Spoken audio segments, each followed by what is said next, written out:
This is East Asia Tonight. Good evening, I'm Lo Kui-su. Tonight's top stories from East Asia. Canadian farmers brace for hit as Chinese tariffs on produce of up to 100% for major item canola take effect.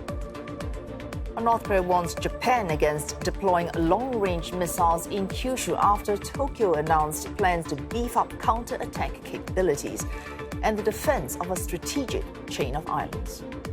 The verdict on Monday on the impeachment of South Korea's Prime Minister and former acting President Han Duck-soo taking over briefly late last year from Yoon Suk Yeol, facing the same verdict from the same court. NVIDIA plans to invest billions in U.S. chip production as it navigates tariffs from Washington in a bid to reassure investors of continued demand for its expensive AI chips.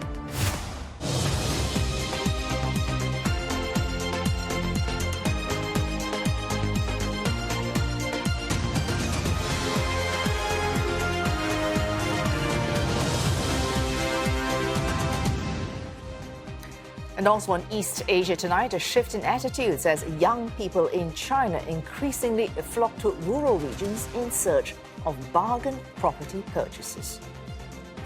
Plus, Finland, at least on one measure, the happiest country in the world. But no Asian nations making it into the top 10. We ask an expert for his take on the latest World Happiness Report.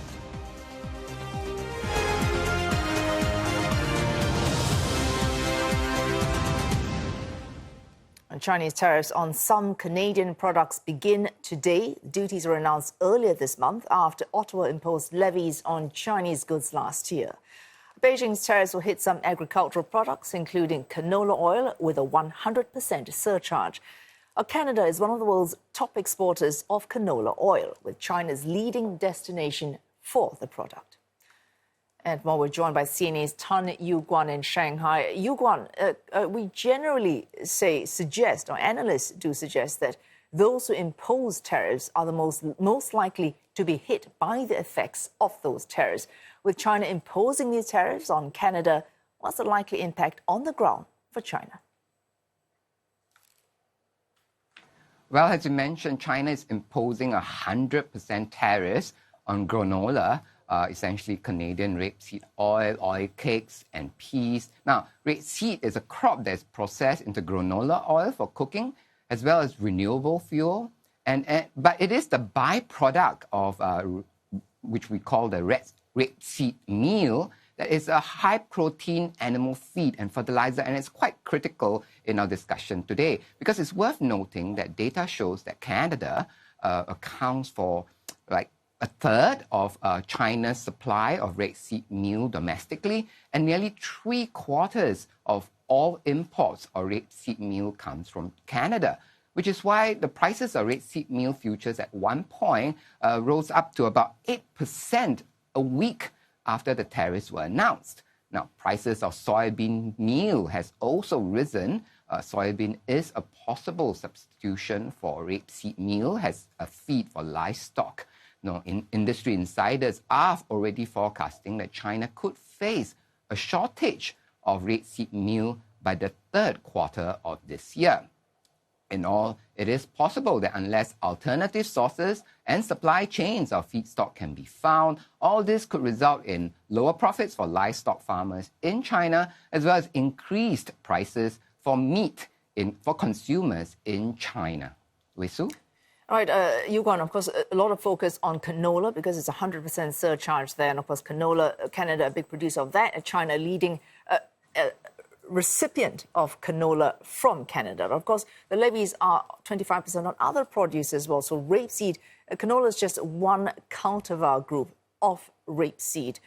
There are other things that have been hit by these new tariffs from China. What is Canada going to be reacting to that? How is that reaction on the ground for Canada? Indeed, the impact on Canadian farmers is quite devastating because Canada is facing tariffs, not just from China, from the US as well. This essentially accounts for its two largest export markets for its agricultural products. Now, according to the president of the Canadian Granola Growers Association, that's an unprecedented situation, and it comes weeks before the planting season begins. So injects a lot of uncertainty into farmers' planning as to how much to grow, etc. Now, meanwhile, reports say Canada's seafood sector, as you mentioned, is possibly staring at slashing prices in order to keep their produce moving despite that 25% tariff that you had mentioned.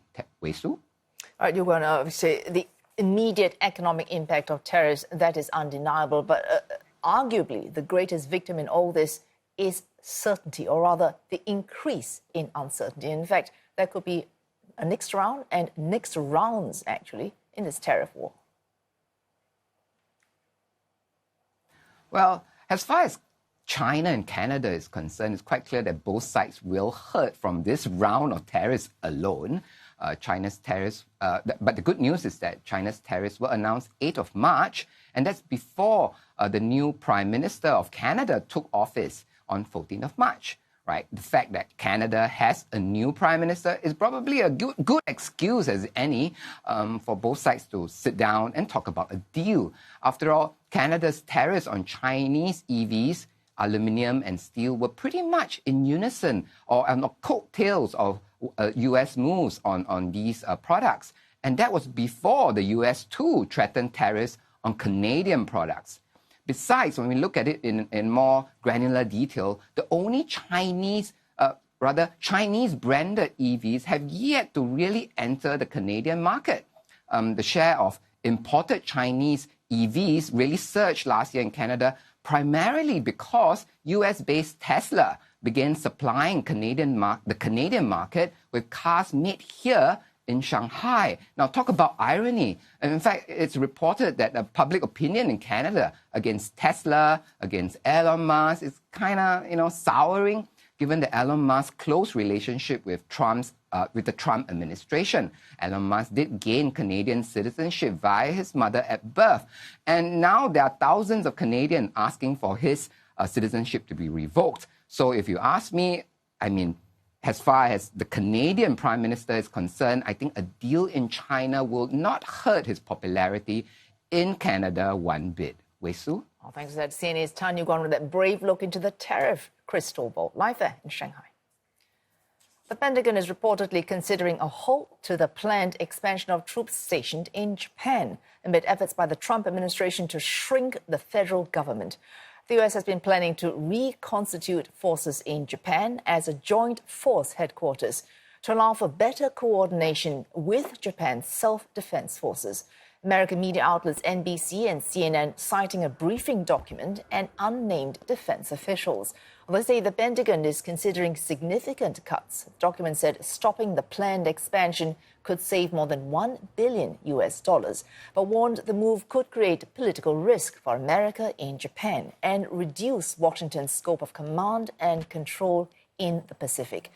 The U.S. Department of Defense has indicated it will work to make improvements in cooperation with the Department of Government Efficiency, or DOGE, or that's the organization headed by Elon Musk, looking at ways to reduce government spending.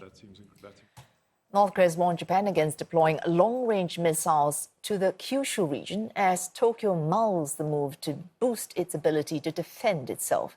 State media KCNA, citing Pyongyang, says the presence of such attack capabilities will cause a constant escalation of tension in the region.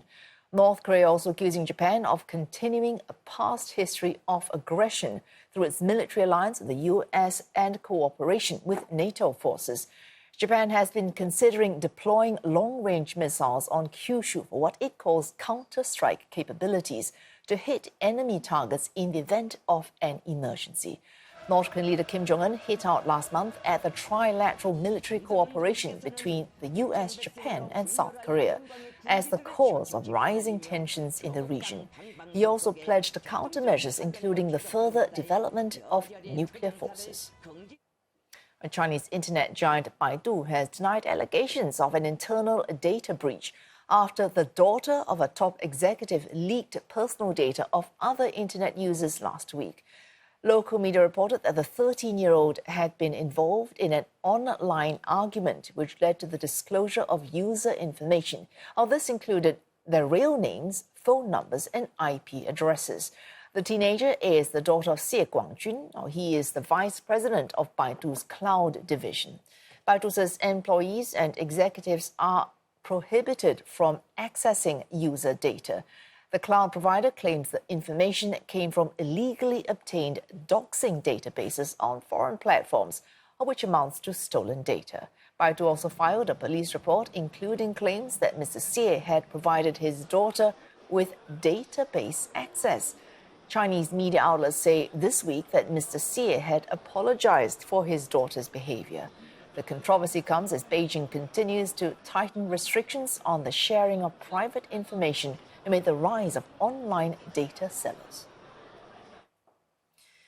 Prosecutors in South Korea have raided the office and residence of Seoul's Mayor Oh Se-hoon, who is accused of corruption due to his connections with a self-proclaimed power broker. Observers are noting this could yet again significantly impact the country's political future. The Seoul mayor is a leading contender from the ruling party for the presidency and could run in a snap election if the Constitutional Court upholds President Yoon Suk Yeol's impeachment. Prosecutors have already questioned Mr. Oh's aides with a focus on businessman Kim Han-jung.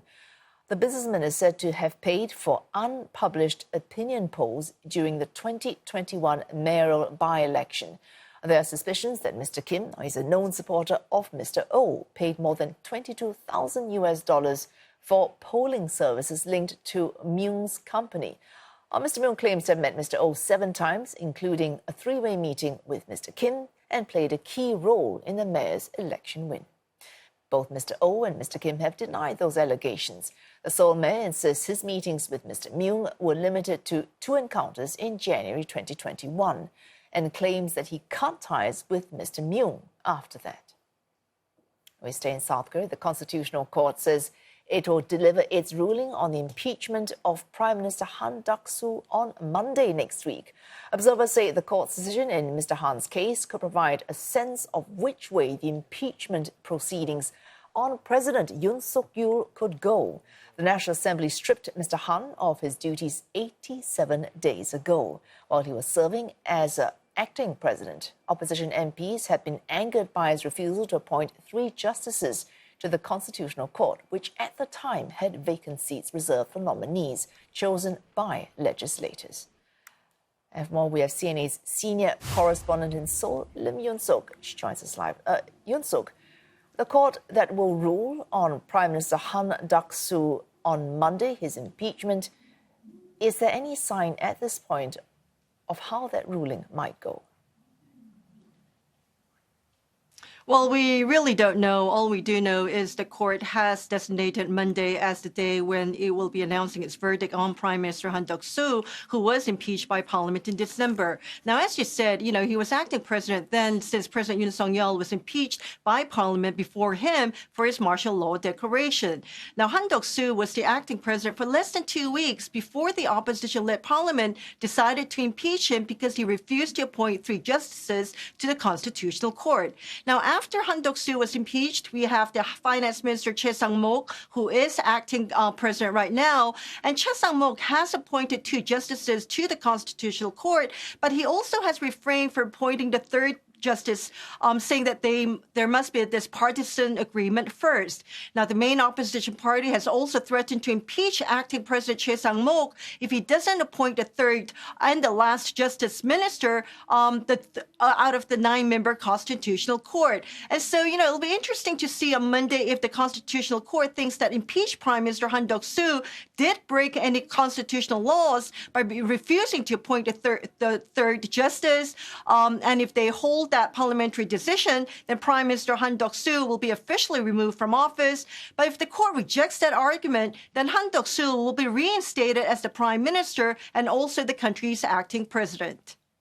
Well, Yoon-suk, we may not know much how that ruling will go, but we do know that there will be a ruling Monday next week, and that's more than we know about what will happen to the impeachment, the formal final ruling on impeachment for President Yoon Suk Yeol himself. Any suggestions at this point of a time frame for that?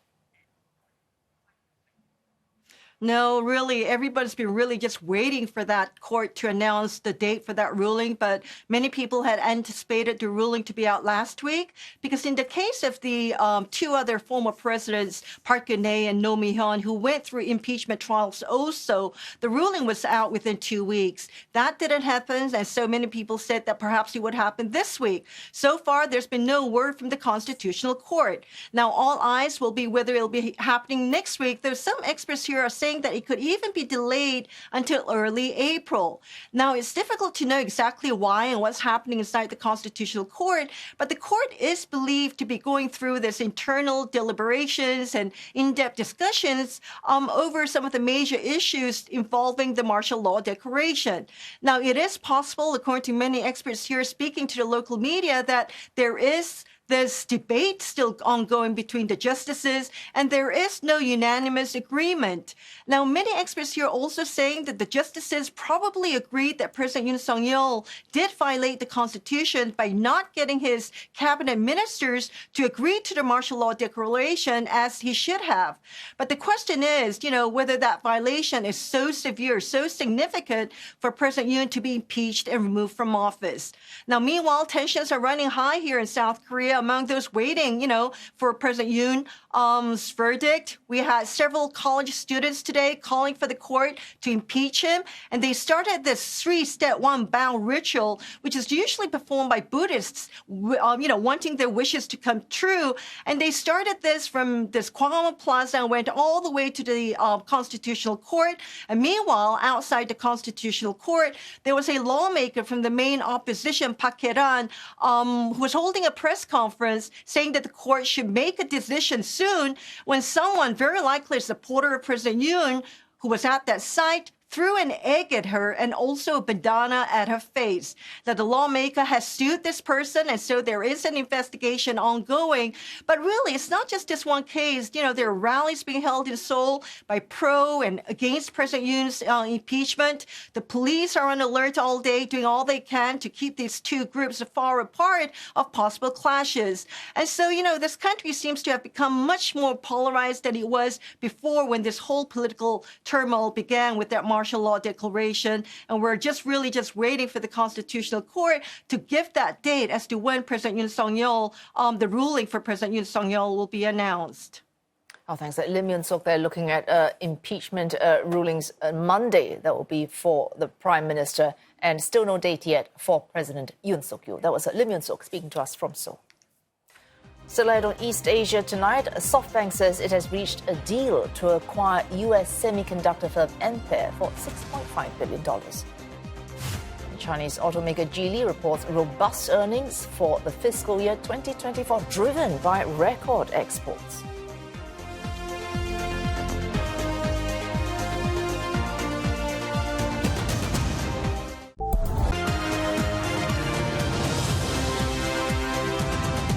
Time now for business news with Roland Lim. Roland, NVIDIA making big investment plans to manufacture chips and other electronics in the United States. You heard right, Wei Su.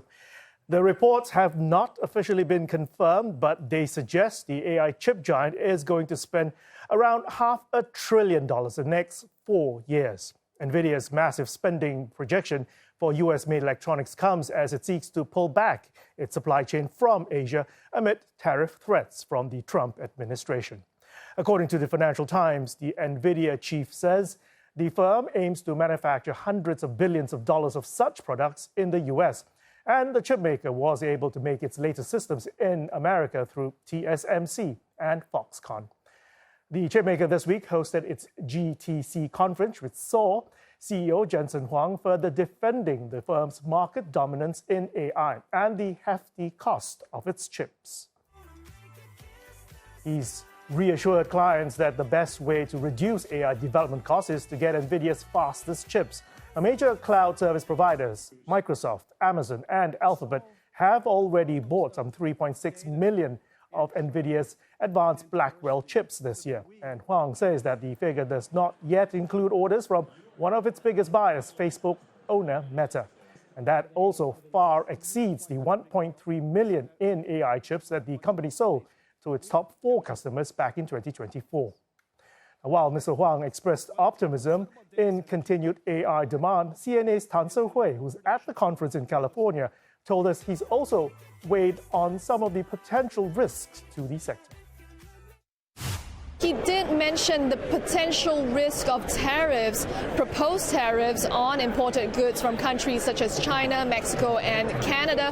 While he says there's likely not going to be any meaningful impact on NVIDIA's business, as they are working with partners from all around the world to bring manufacturing into the U.S. In fact, he says that their partners don't just come from Taiwan or Mexico. There are partners coming from all over the country without the world, without naming specific names of countries. At the same time, he did say that with onshore manufacturing that will be available by the end of this year, NVIDIA is in a very good place. Now, he also responded to a question about overspending, whether there's overspending by countries around the world, and that as the EU is spending about $200 billion on AI investment infrastructure, and also China investing $1.4 trillion over the next 15 years. Well, he said and made a case for investing into the future and the need to build as much data centers and computers. In fact, he said the world should dedicate a large percentage of $120 trillion to manufacturing intelligence, and that's despite the disruption by Chinese AI startup DeepSeek, which we saw in January, an AI model produced at a significantly lower cost, leading to questions about whether there's a need for massive infrastructure investments of AI.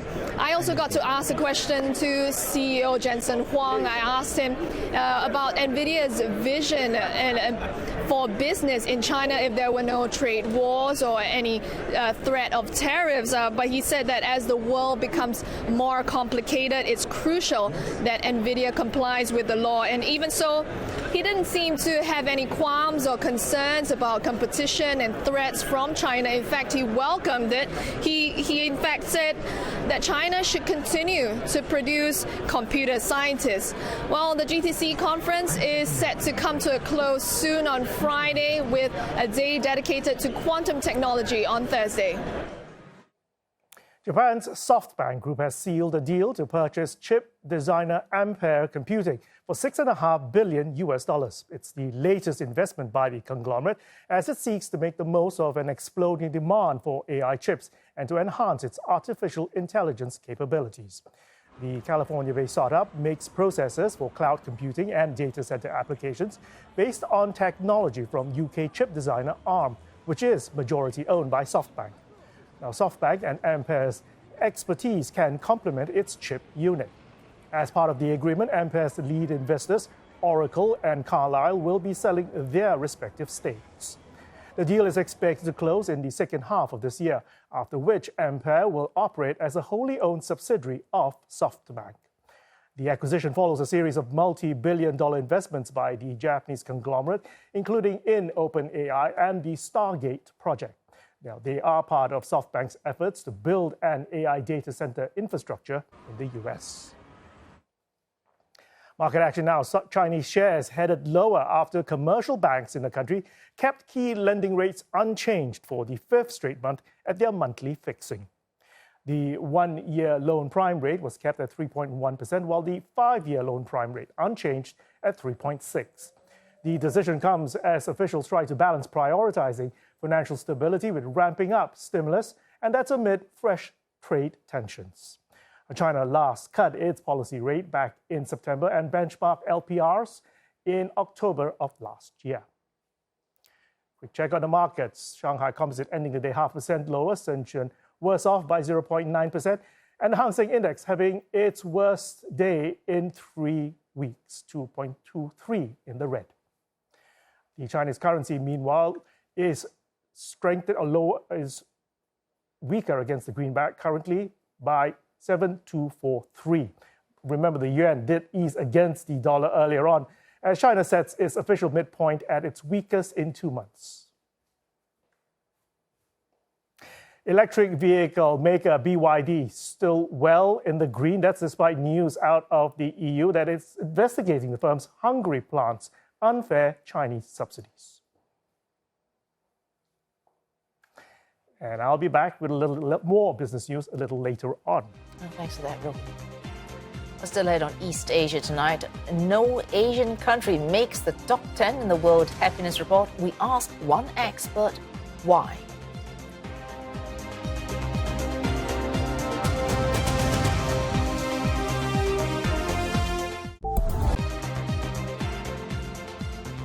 This is East Asia tonight, and here are the headlines we are following. Canadian farmers brace for a hit as Chinese tariffs of up to 100%, including on canola, take effect. Now, Canada is one of the world's top exporters of canola oil, with China its leading destination for that product. North Korea warns Japan against deploying long-range missiles to the Kyushu region as Tokyo mouths the idea of boosting its own defense capabilities. South Korea's Constitutional Court to deliver its ruling on the impeachment of the Prime Minister on Monday. Han Duck-soo took over briefly late last year from Yoon Suk Yeol. Now he's facing the same verdict from the same court.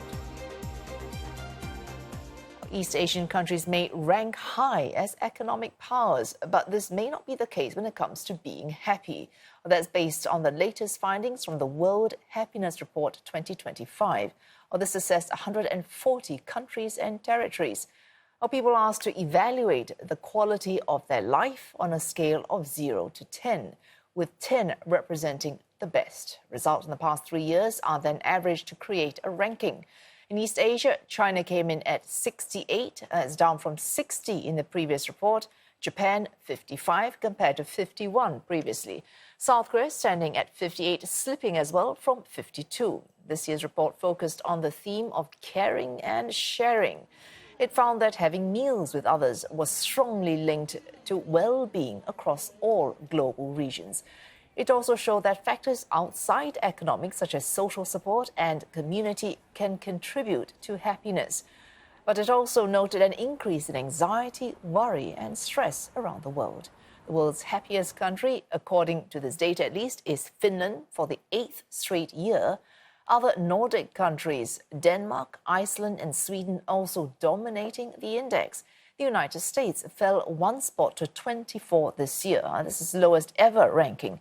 Costa Rica and Mexico placing in the top 10 for the first time, ranking 6th and 10th. It's a good thing to put a spotlight on places like Costa Rica and Mexico because they are achieving high levels of life satisfaction in their population with a different set of, with a different recipe, with a different set of ingredients. So they do not necessarily have the high income GDP per capita and the redistribution through the welfare state. What they do have, and this is also something we focus in on this year, is they have a very strong family set of family ties, so their immediate community is very strong. For more, we speak to Professor Bao Te. He's Associate Professor of Economics from the School of Social Sciences at Nanyang Technological University. Thanks for joining us this evening, Professor Bao. If we look at East Asia, Japan at 55 has actually done the best, China at 68, South Korea at 58. But come to that, no country in Asia, the closest is Australia at number 11, even made the top 10. Would you take these results seriously? Well, I have to be very honest. I think it's an effort to measure happiness across the world. But at the same time, I do have many questions about their methodology. I think some of the results may be, there can be some methodological concerns or discussion about them. All right. When you say you have some concerns about how these results were obtained, what might those concerns be? So, for example, I think it's just to ask the respondents a subjective answer to the questions like, do you feel, how do you feel like, are you on average happy or not happy? And for these kind of questions, I think different people from different cultural background may answer in a different way. So, for example, Asian people may tend to be humble. And for example, let's say Chinese people feel like their happiness is 9. They may just say that my happiness level is 7. But on the other hand, maybe American people feel like the happiness is 6, but then he will say the level is 8. So basically, I think maybe East Asian people tend to be more humble, or like they don't want to go to extremes in terms of answering these kind of questions. So therefore, one concern would be in the way in which we've obtained that particular ranking. So asking people to decide whether or not they are, quote, happy, however one decides, defines that happiness. So you're saying in certain cultures, being objectively happy in the same way as someone would be in another country, you might get an actual different ranking because of a different cultural approach to the notion of being happy. Another concern that perhaps others have raised is the linking of certain factors with a certain ranking, however we get to that ranking. So, for example, linking the eating of meals in groups with increased happiness and not doing so, therefore, with increased unhappiness. So the linking of certain factors with certain rankings. For you, does that come across as methodology so that basically for this kind you would of accept? result, Oh, please continue. exactly. So I think this kind of result, we usually call them correlation analysis. We do find a very strong correlation, let's say, between eating alone and feeling unhappy. But at the same time, I mean, it's a little bit unclear what is the direction of the causal relationship. So, for example, you can say that if you observe the correlation between eating alone and unhappiness, that is because people eat alone, so they don't have interaction with other people, so they feel unhappy. But also at the same time, it could well be that, let's say for people like you and me, when we feel unhappy, we just feel lazy to go out to eat or go out to eat with others. So for this kind of factors, I think it sounds a little bit like what we say in Chinese called 事后诸葛亮. Like when you find some results and you tend to attach this result to a factor, you kind of maybe pretend to say that, okay, I have known this is the explanation for the result, as if like you know that before the thing happens. But sometimes it's just like, no, probably you actually don't know it. You just connect the two after you see the result. Yeah. So the function of a good theory, if it were a good theory, is that it should be properly predictive rather than looking back and therefore being descriptive as a 事后诸葛亮 might be. Another link with a social cohesion. So the suggestion that Costa Rica and Mexico have done well in this particular ranking for the first time ever is because they have larger households. Would this summation suffer from the same weakness that you just pointed out? I think from economics point of view, indeed, it also suffers from some potential methodological flaws. So, for example, while you would observe that Mexico took over America in the ranking, and you want to compare Mexico and the US, you say that maybe Mexican people are happier than American people because they have larger family. But I mean, if that would be the reason, probably we should expect to see something similar in Europe. So, for example, Italian families are also larger in size compared to Nordic families. If family size is the key indicator of happiness, then we wouldn't be able to see Nordic countries top the list. Instead, we should see more Southern European countries in the ranking. So to be honest, I'm also not very convinced that family size is really the reason for Mexico to perform very, very well in this ranking. I suppose the worry is if there are key indicators, as you suggest, which is the most key indicator? So you bring in family now, eating meals together, and suggest that perhaps they might displace economics as a greater determinants of human happiness. But how do we weight these different things? If family, maybe social cohesion is a factor, but is it a greater factor than, say, economic power and having financial security? Now, you have done your own research. How would you weigh up factors like these if you're looking at creating stability and happiness in any society? Sure, I do have some related studies. So, for example, I do find that, like many other research find, the consumption of social media, especially news from social media, can be a very important indicator of happiness level. So, usually, more exposure to social media use can be negatively related to subjective well-being. So, like from my study, and also I compared that from the study from using the US data, I think usually we find that, for example, on the 0 to 10 scale, 1 hour more consumption of social media can be associated with about 0.3 to 0.5 decrease in the happiness level. So there are indeed other factors that can also explain the happiness. And also at the same time, maybe I'm a little bit biased, but as economists, I always think that money is important. Economic growth is important for happiness level.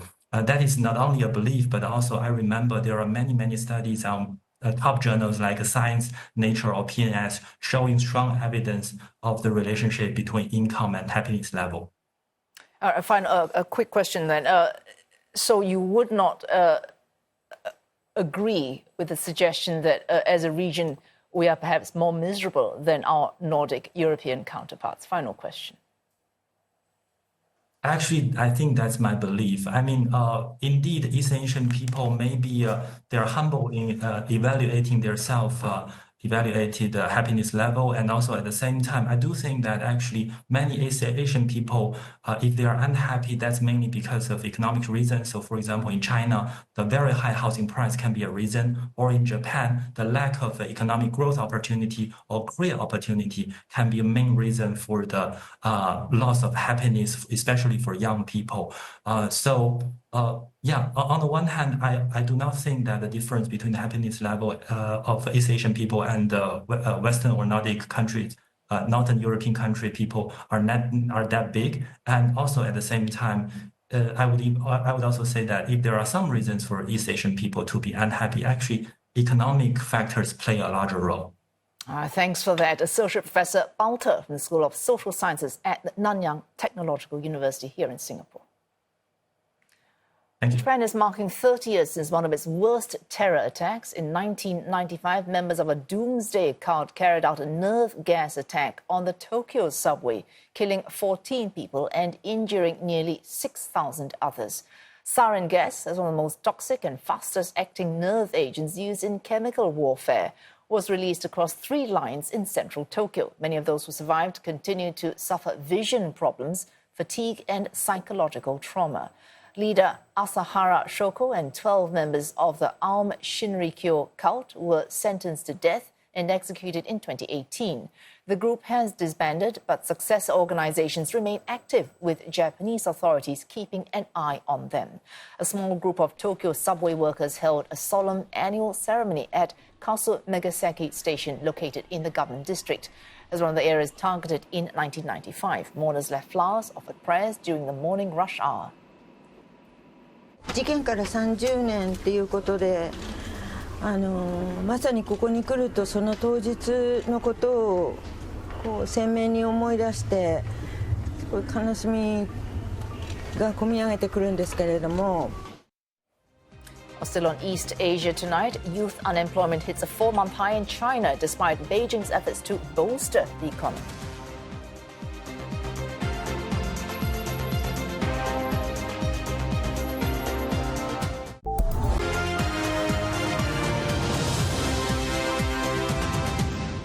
And Roland has more business news. Roland, the impact of strong sales and cost-cutting reflecting positively on Geely's report card.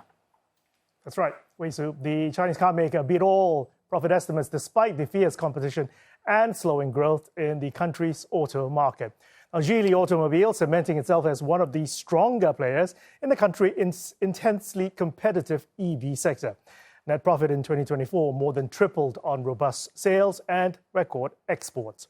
The Chinese automaker says 2024 net profit surged 213% to $2.3 billion as revenue rose 34% to more than $33 billion.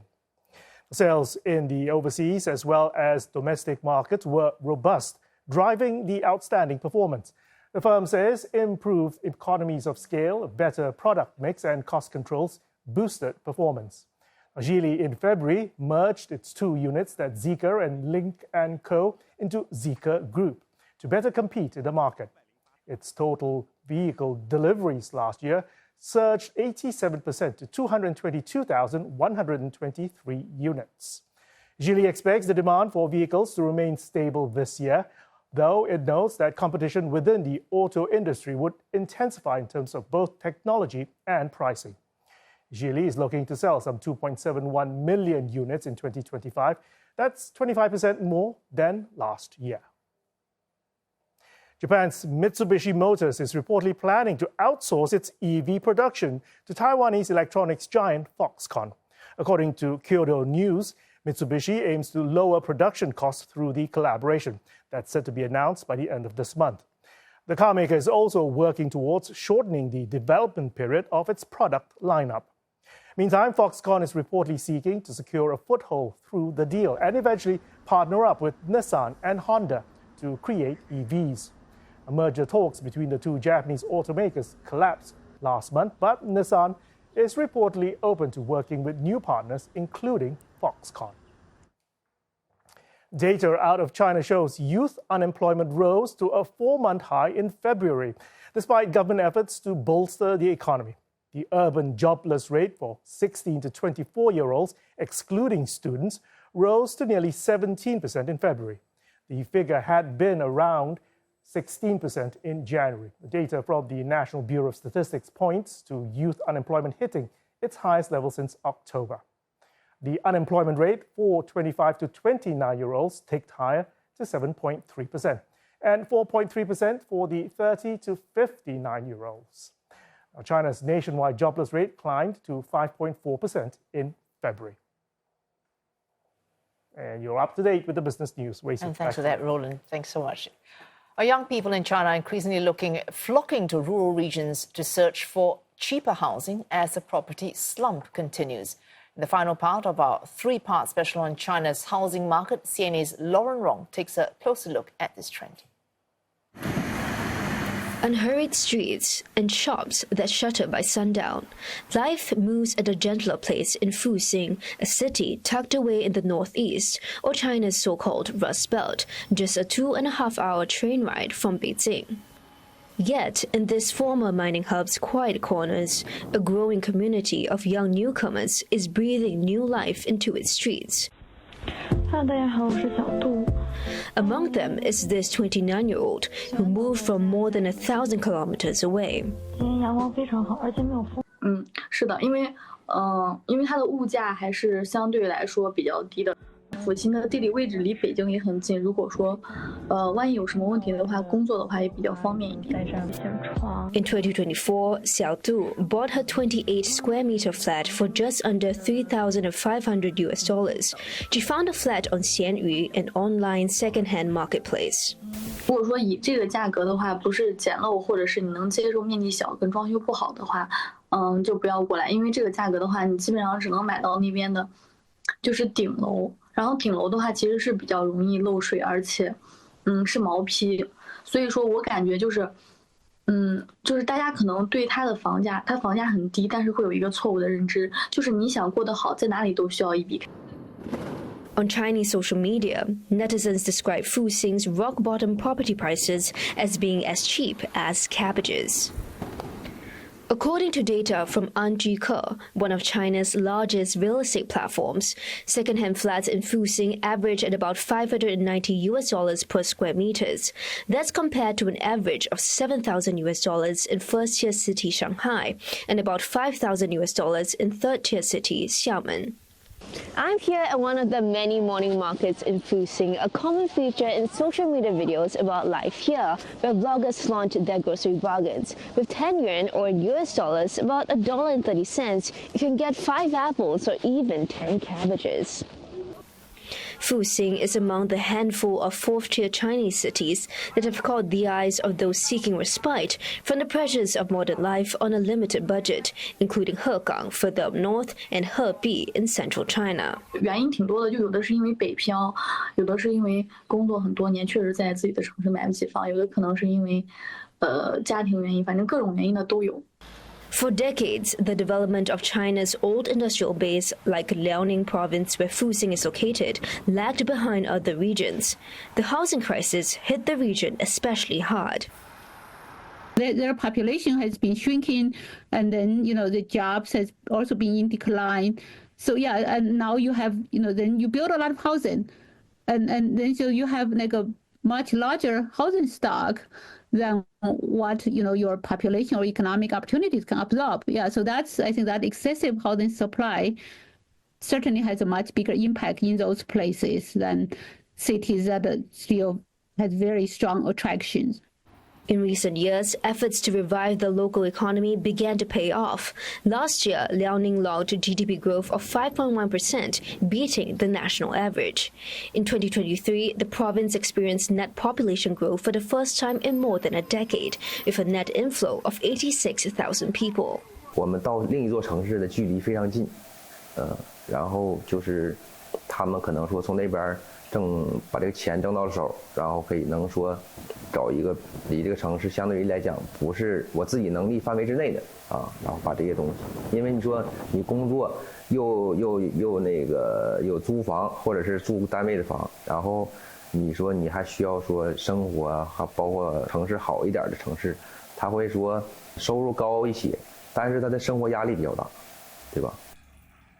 But the influx of young people from outside Fuxing has stirred mixed feelings among its residents.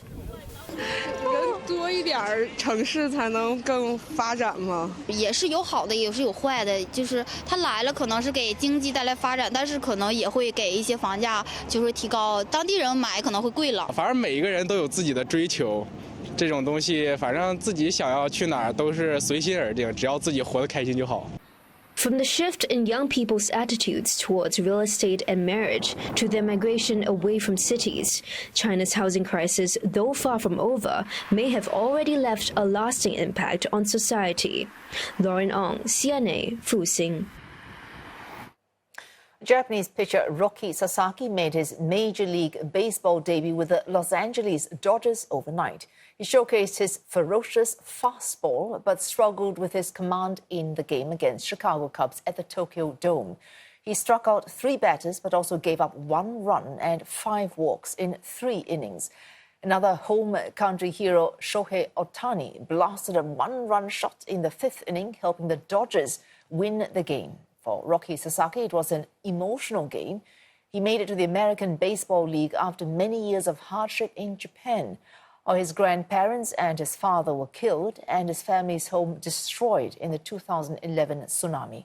Sasaki, his mother and 2 brothers lost everything, and they were forced to live temporarily in a nursing home. He credits baseball for helping give him some peace of mind back then, something he then turned into a career.